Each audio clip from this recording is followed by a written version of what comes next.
El passat dilluns, el Casal de la Falla de les Bases d'Alzira acollia el primer programa L'alcaldessa respon als barris. Un programa que des de fa 10 anys es ve realitzant al Alzira Ràdio i al que en aquesta ocasió estaven convidats els veïns i veïnes de les barriades de Sants Patrons, Les Bases, Sant Xudes i Plaça la Malva, Raval de Sant Agustí. Bueno, este programa de ràdio, l'alcaldessa respon, és un clàssic, no? Precisament en el mes de novembre, octubre, celebràvem els 10 anys de l'alcaldessa respon a la nostra ciutat i que és un programa que ha tingut jo crec que un èxit al llarg dels últims anys i que nosaltres també volíem descentralitzar-lo i poder acostar-lo als diferents barris perquè la gent també poguera participar, encara que ho fan per via internet o via telefònica, però també que poguera participar d'alguna manera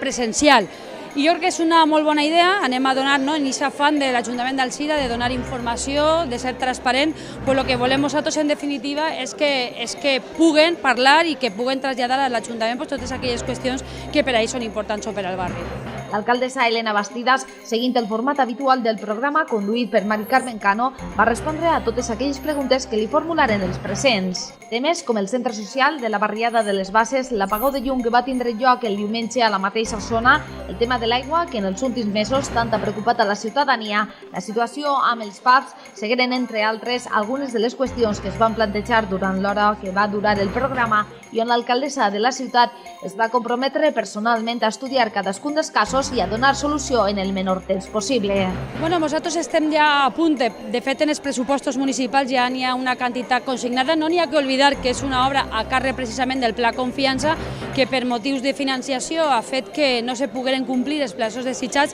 però l'Ajuntament està decidit i està determinat a poder concloure precisament enguany almenys la primera fase, si se pot també la seva totalitat, i jo crec que els veïns se tenen que quedar en el compromís i en el calendari que estem marcant-los que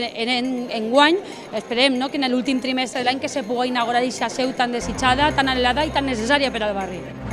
El proper dilluns, 3 de febrer, cap a les 7:30 de la vesprada, l'alcaldessa respon als barris s'emetrà des del Centre de Participació Ciutadana on els veïns de la Muntanyeta, Torretxó i l'Alquerieta podran formular totes les seues preguntes a la màxima autoritat local.